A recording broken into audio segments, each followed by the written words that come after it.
Comienza en El Conquistador, un espacio para mirar el emprendimiento desde el propósito, la experiencia y la capacidad de crear oportunidades, con la conducción de Claudio Mauricio Basualto Muñoz, autor del libro 365 días para emprender con propósito. Iniciamos una nueva conversación para inspirar decisiones, abrir preguntas y acompañar caminos de crecimiento.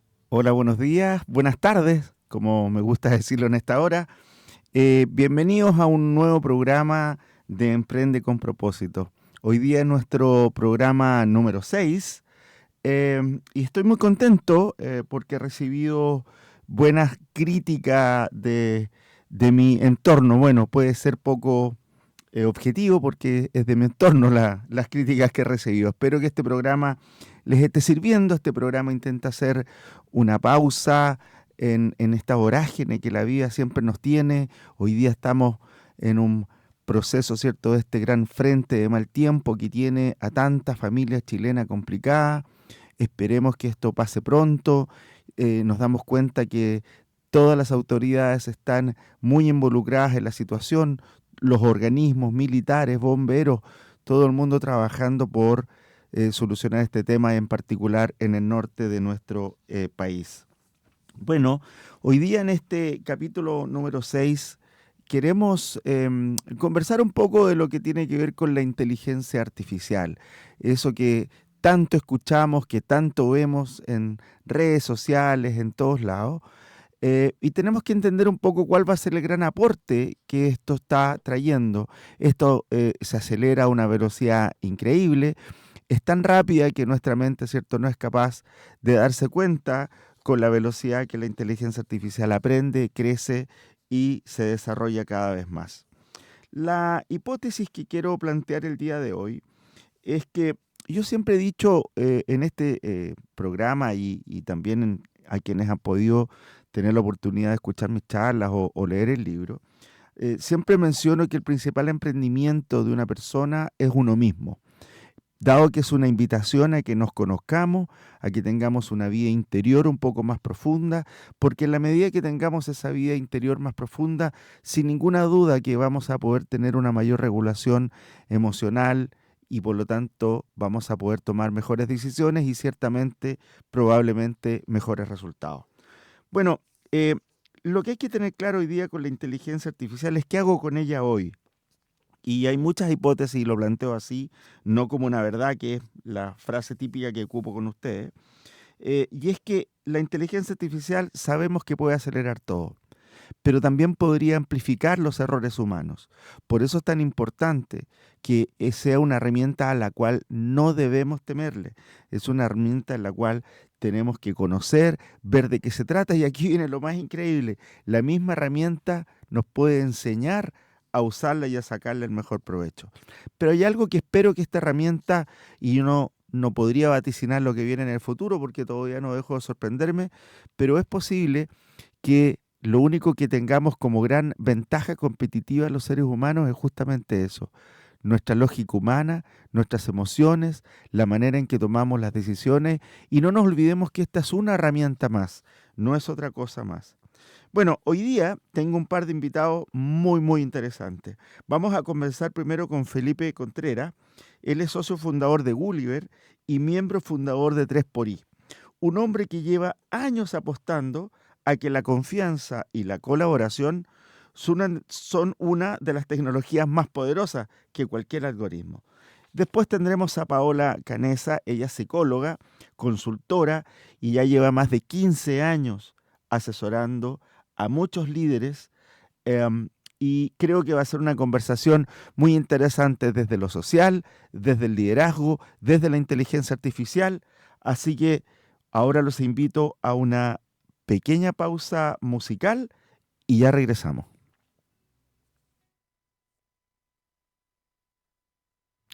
Bueno, y de la mano de Sting comenzamos con nuestro primer entrevistado. Ya les comentaba que está con nosotros don Felipe Contreras, socio fundador de Gulliver, empresa B, que es una aceleración de ecosistemas de emprendimiento e innovación en América Latina, miembro fundador de 3xI, coautor de ecosistemas abiertos y colaboración extremo, expresidente de la SECH. La verdad que tenemos un invitado de lujo el día de hoy. Hola Felipe, ¿cómo estás? Claudio, mucho gusto, muchas gracias además por la invitación al programa y feliz de conversar de todas las preguntas que nos planteaba hace un ratito antes de la canción de Sting. Gracias Felipe por estar acá, sé que eres una persona bastante ocupada. Felipe, entrando de lleno, yo sé que has trabajado en muchos ecosistemas, en muchas ciudades en América Latina. ¿Qué tiene Chile y qué crees tú que le falta? O cuando se trata de confiar para aprender. Sí, gracias por la pregunta. Mira, yo diría, cuando miramos ecosistemas, a mí me gusta mirar los ecosistemas más bien por ciudades, más que como países. Porque efectivamente si yo miro, por ejemplo, Ecuador, es bien distinto Quito, que es la capital política, versus Cuenca, que es una ciudad que se ha reconvertido a ser una capital del turismo, de la vejez, de la tercera edad, de la economía plateada, y Guayaquil, que es más bien industrial. Lo pongo como ejemplo Ecuador para ahora aterrizar en Chile. Chile hay que mirar los ecosistemas también de manera de ciudades. El ecosistema de Biobío, que hemos estado tantas veces, Claudio, allá, el de Concepción, el de Los Ángeles son bien distintos, pero el de Biobío y el de Antofagasta también son muy, muy diversos. Entonces, cuando hablamos de ecosistemas, yo trataría de situarlo en las ciudades, más que en los países, y ahí poder entender los factores productivos, los factores sociales, los factores tecnológicos y también las demografías que va teniendo cada una de las ciudades. Entonces, en Chile tenemos una diversidad de ecosistemas. Bien distinto es el ecosistema de Biobío, una economía súper pujante en cuanto a puertos, en cuanto a madera, en cuanto a la celulosa, en cuanto a la madera, en cuanto a la logística, que el de Antofagasta, que es más bien desde la minería, desde la lógica portuaria también, pero también un ecosistema que está mucho más moldeado por economías internacionales. Bueno, Entonces yo iría mirando de a uno, de ciudades, los ecosistemas. sí, tú sabes que aquí en la región estamos en el desarrollo de un plan que el gobernador le ha dominado Estrategia 2050 y una de las lógicas con las que estamos es que ojalá nos podamos convertir así como tenemos la capital del rock, queremos y aspiramos a ser la capital del emprendimiento y la innovación aquí en la región, digamos. Felipe, a mí me encanta ese plan, me encanta ponernos un plazo al 2050. Chile también tiene uno muy bonito que se llama, para los asistentes y oyentes, se llama Proyecta Chile 2050, que también pone los desafíos del país, así que me encanta el plan Biobío 2050. Cuéntanos un poco, Felipe, yo te conozco mucho y sé de la tremenda labor social que ustedes ejercen a través de 3xI. Cuéntanos de qué se trata esta iniciativa, qué es lo que te mueve y, bueno, cuál es tu propósito, Felipe, que es el tema que normalmente yo trato. Sí, bueno, además he tenido la oportunidad de leer tu libro, Claudio, así que vengo muy preparado al respecto. Mira, yo creo que parte de lo que hemos ido perdiendo, no digo solamente Chile, digo como humanidad, es poder plantearnos un mediano plazo. El propósito yo lo vinculo siempre con el por qué estamos haciendo las cosas.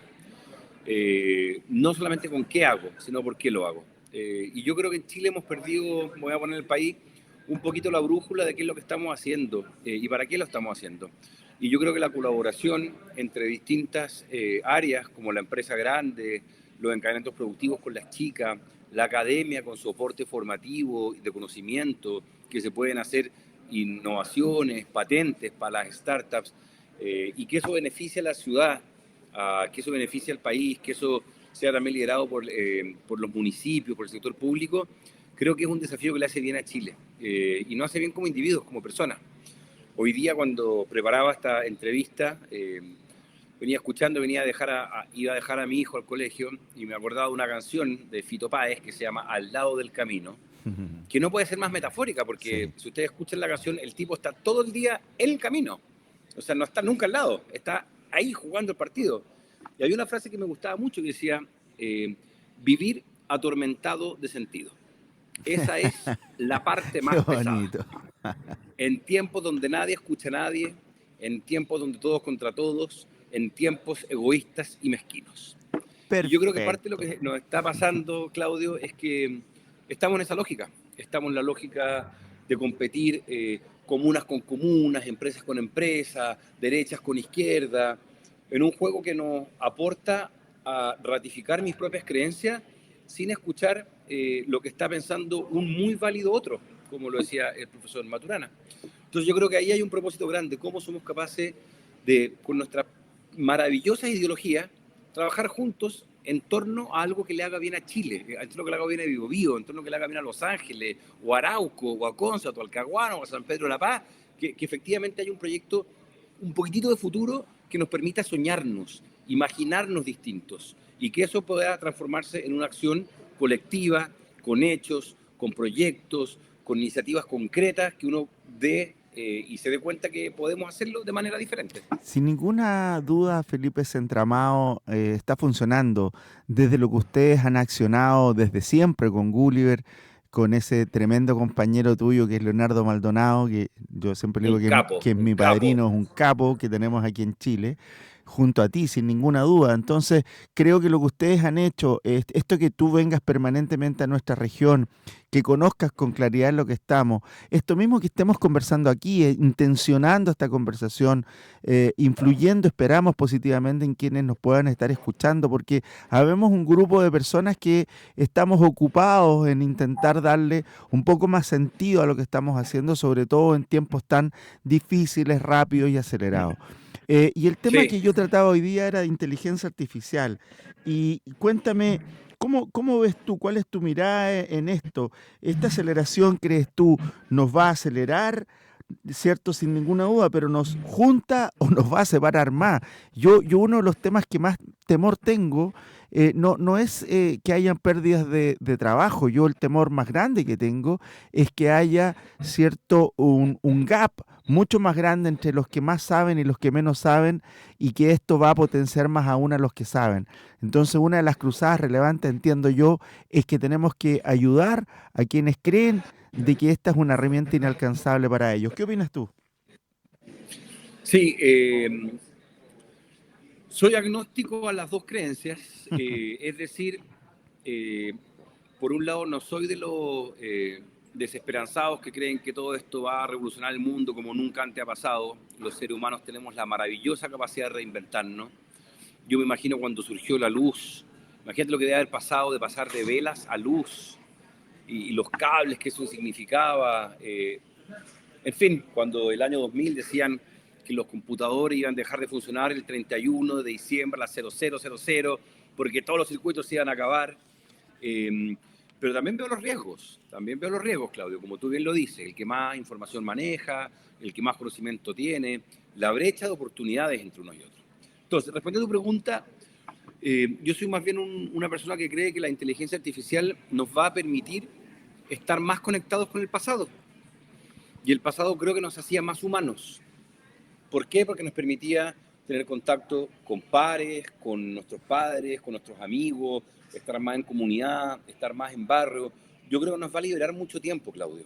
Creo que nos va a liberar tiempo que hoy día invertimos muy fuertemente en poder hacer presentaciones inteligentes, documentos perfectos. Creo que va a liberar mucho de eso. Y creo que ahí la pregunta que uno tiene que hacerse es ¿a qué nos va a volcar? ¿Qué espacio de creación va a ocurrir en eso?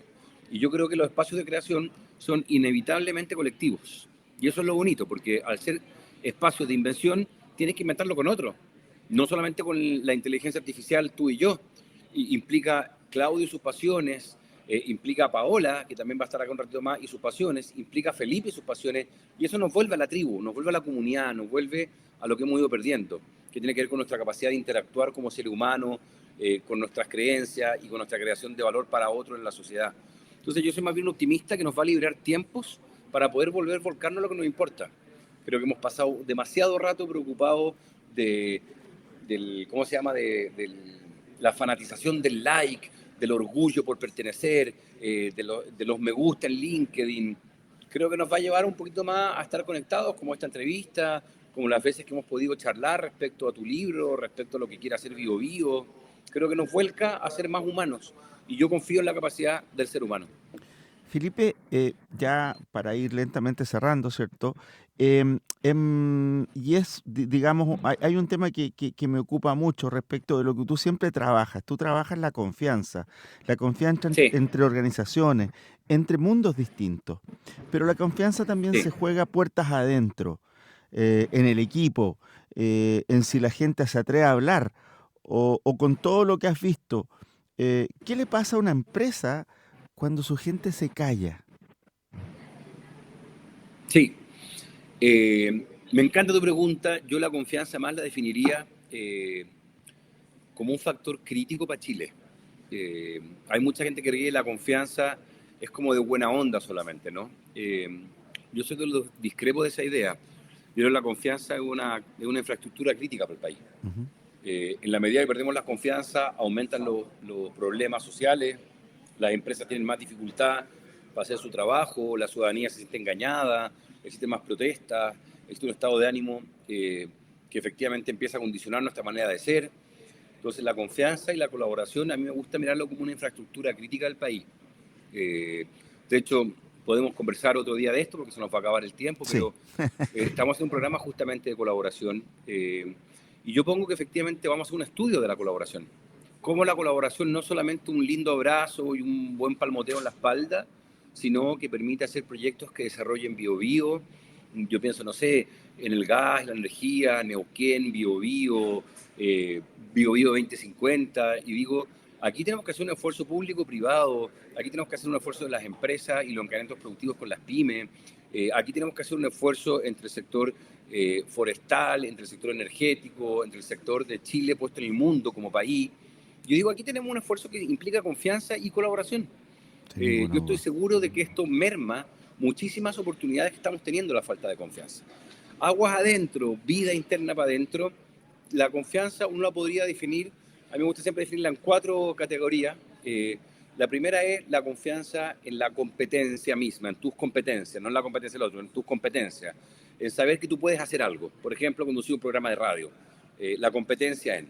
Lo segundo es la confianza en la sinceridad, es decir, que lo que tú me digas sea creíble. Porque, no sé, mi hijo Borja me dice que quiere hacer un huevo frito, tiene 4 años.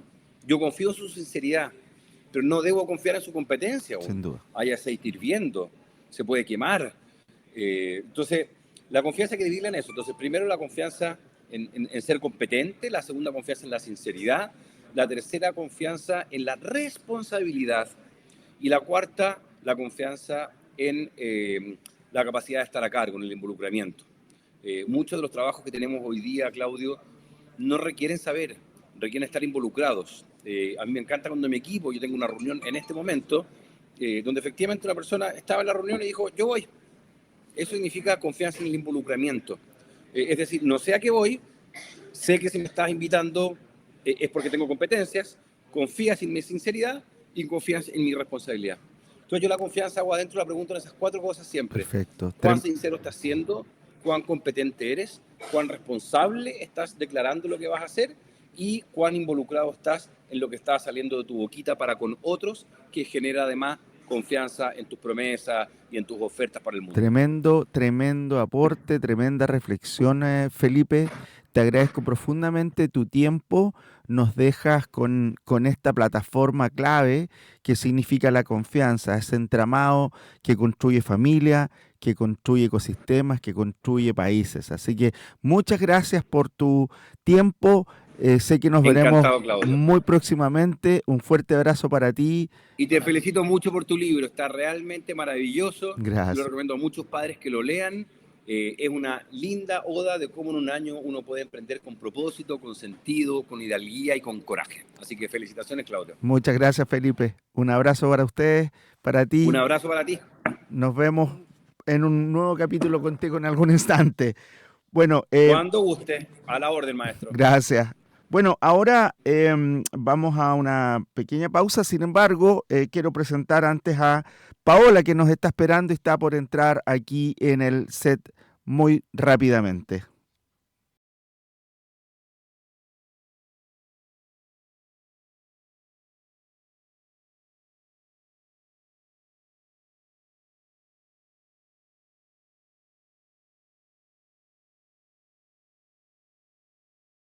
Seguimos conversando sobre propósito, oportunidades y mentalidad emprendedora. En instantes, un nuevo invitado se suma a esta mesa para mirar el tema desde otra experiencia. Y tras escuchar a YouTube con esa hermosa canción Beautiful Day, está nuestra segunda invitada. Estoy con Paola Canessa, ella es psicóloga y es asesora y consultora corporativa, asesorando y ayudando a líderes empresariales y organizacionales. Hola Paola, ¿cómo estás? Hola, muy contenta de estar acá. Gracias por la invitación, Claudio. Qué bueno, una alegría que te hayas en este día tan feo, te hayas dado tiempo de venir. Paola, mira, partamos un poco con una lógica distinta con la con la que comencé con Felipe. Llévame a una asesoría reciente donde vistes operando eso que tú llamas el impuesto al silencio. ¿Ah? ¿Qué estaba pasando en ese equipo? ¿Cómo se notaba? ¿Qué es esto del impuesto al silencio? El impuesto al silencio tiene que ver con esta dinámica cuando tengo miedo o tengo apatía por decir lo que siento, lo que pienso en un grupo de trabajo. ¿Y por qué ocurre eso? Porque muchas veces usamos un mecanismo de autoprotección. Si yo a mi jefe o a mi equipo alguna vez me reconocí un error, dije que no sabía algo, pedí ayuda o puse en la mesa un tema conflictivo. Y fui castigado. Y fui castigada, muy bien. Yo qué aprendí y qué aprendió el resto, mejor me quedo callado para la próxima. O también ocurre cuando a veces decimos algo que estamos en desacuerdo, pero nadie hace nada con eso, o pasa, yo digo, bueno, no vale la pena. Y ese es el impuesto al silencio. ¿Y qué ocurre? Que hoy día muchas empresas y muchos equipos prefieren este mecanismo de protección o autoconservación que mejor guardo silencio. Y el problema es que eso tiene un impacto directo en el desempeño, en la innovación y finalmente en la creatividad también de los equipos. Sin ninguna duda. Tú durante años estuviste dentro del mundo corporativo. Uh-huh. ¿Qué te hizo salirte de ese mundo corporativo y atreverte a hacer algo tuyo? Debes tener ahí por un propósito medio guardado. Cuéntanos un poco. Sí, yo estuve mucho tiempo, 15 años en el mundo corporativo, estuve en el rol de líder también, así que conozco lo que significa en la trinchera. Y lo que ocurrió que en algún momento me empecé a masculinizar, fíjate. Yo siempre he sido como muy humana, muy sensible y me puse full resultados y muy en esta línea masculinizada, entre comillas. Y en algún minuto empezó a no hacerme sentido. Yo trabajaba en áreas de personas y sentía que no estábamos apoyando a las personas y que el mundo del trabajo no estaba haciendo como realmente creo que se puede hacer como adultos y más bien no tratados como niños. Y esto generó un quiebre personal, yo siempre digo crisis de los 40 años, la pandemia, todo un mundo de cosas. Y bueno, finalmente dije, yo puedo aportar mucho más desde esta valentía y coraje que quiero llevar a las organizaciones desde afuera que desde adentro. Bueno, cuando podrías describirme el miedo dentro de una reunión, ¿qué gestos, qué frases o qué silencios detallan o me hacen a mí percibir que estoy en un equipo que está con un miedo importante?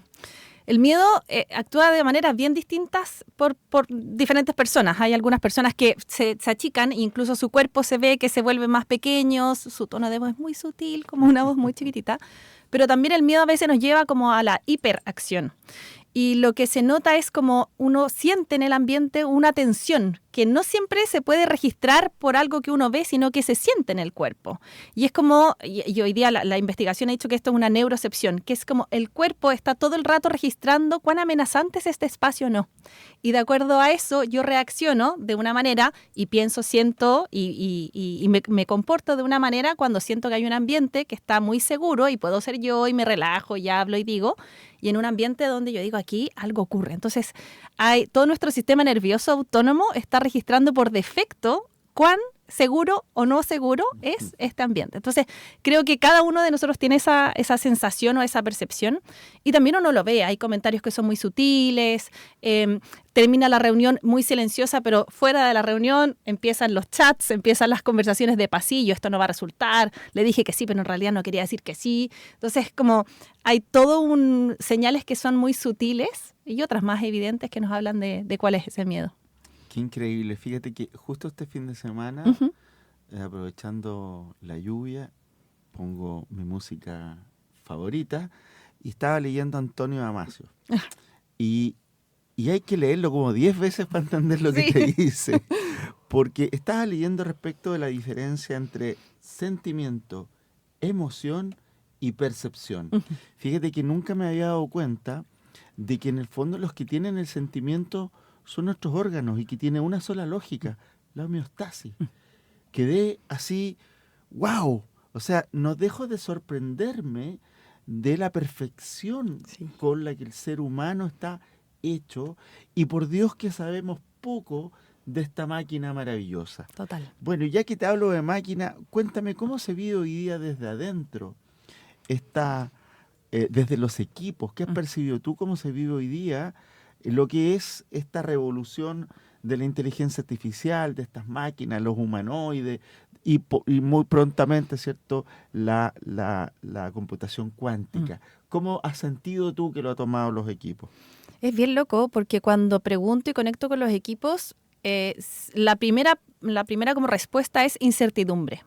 Es algo que no se está conversando explícitamente, no hay espacios para darle la bienvenida a eso incómodo. No tengo idea qué va a pasar, porque nadie sabe qué va a pasar. O sea, cada uno puede predecir y tirar como hipótesis, pero es un ambiente tan complejo y que está creciendo a tanta velocidad que veo que los equipos nos están dando ese espacio para reflexionar y decir, tengo miedo, ¿sabes qué? No sé qué va a ocurrir, me da vergüenza decir que la uso o me da vergüenza decir que no la uso. Entonces creo que se está generando un vacío de conversaciones honestas y poniendo la vulnerabilidad al centro respecto a qué nos está pasando, qué nos está ocurriendo con la inteligencia artificial. Siento que las empresas que están más avanzadas han avanzado en la implementación, pero sin parar antes a preguntarnos para qué, por qué, cómo. Y ha sido como si... para mí la inteligencia artificial generativa lo que viene a hacer es explotar lo que ya estaba. O sea, si hay un equipo súper reflexivo, ¡boom! Esa es reflexión. Si hay un equipo que era solo de hacer, da lo mismo para qué, ¡pum! Esto se va, en el fondo, expandiendo lo que ya estaba. Entonces, creo que hay una falta de hablar de eso incómodo que nos está ocurriendo, de estar en esta incertidumbre. Eso es lo que veo. Bueno, y el rol ahí nuevamente es del líder, un líder que tiene que entender la responsabilidad que tiene de ayudar a transitar a sus equipos en un momento como este. Pero la pregunta es, ¿los líderes están suficientemente preparados desde el punto de vista emocional para poder enfrentar esto? ¿Qué importancia le das tú a las herramientas psicoemocionales que un líder tiene que tener? Me encantaría decirte que sí están preparados.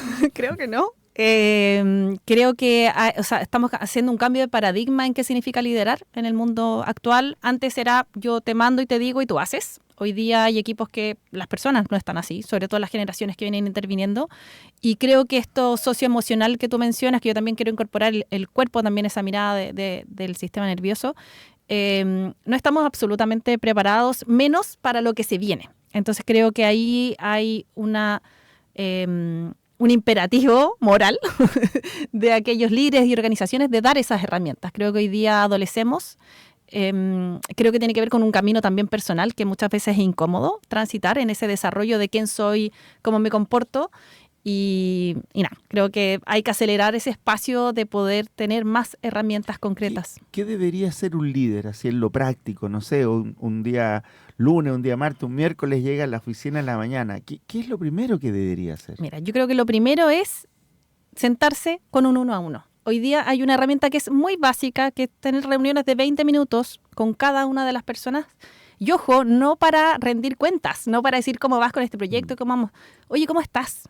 ¿Cómo te estás sintiendo con esto? ¿Qué impedimento a lo mejor estoy siendo yo? ¿Qué necesitas tú de mí? Ese tipo de conversaciones, tener 20 minutos cada 15 días, una vez al mes por último, pero centrado en el humano que está al frente, ya te hace un cambio, porque empiezas a conocer quién está detrás de Claudio, quién está detrás de Paola. Creo que eso es algo concreto, súper realizable, y que si yo voy invirtiendo tiempo, eso después también se nota. Porque nosotros estamos cableados para conectar. Necesitamos conectarnos uno a uno, no somos robots. Y desde ahí, ese tipo de conversación, te veo como un ser humano independiente de mí, que también tiene sus necesidades, sus motivaciones. Eso después, sin duda, genera un impacto en el compromiso, en esta milla extra que siempre buscamos, en este reconocer que soy humano y soy falible. Y el rol de la confianza, ya lo conversábamos en el bloque anterior con Felipe, la importancia que tiene el construir, no solamente en el interior del mundo corporativo, de las empresas, en todos lados, ¿ah? El tema de la confianza. ¿Por qué crees tú que en este tiempo está tan maltratada? ¿Qué es lo que está ocurriendo que no hemos entendido que se pueden construir relaciones, se pueden construir lo que sea a partir de la confianza. Y todo lo contrario, no podemos construir absolutamente nada. No hay innovación, no hay emprendimiento, no hay familia, no hay nada si no hay confianza. ¿Cómo estás viendo ese tema tú al interior de las organizaciones? Creo que estamos en una crisis de confianza, o sea, a nivel mundial y a nivel también interior de las organizaciones.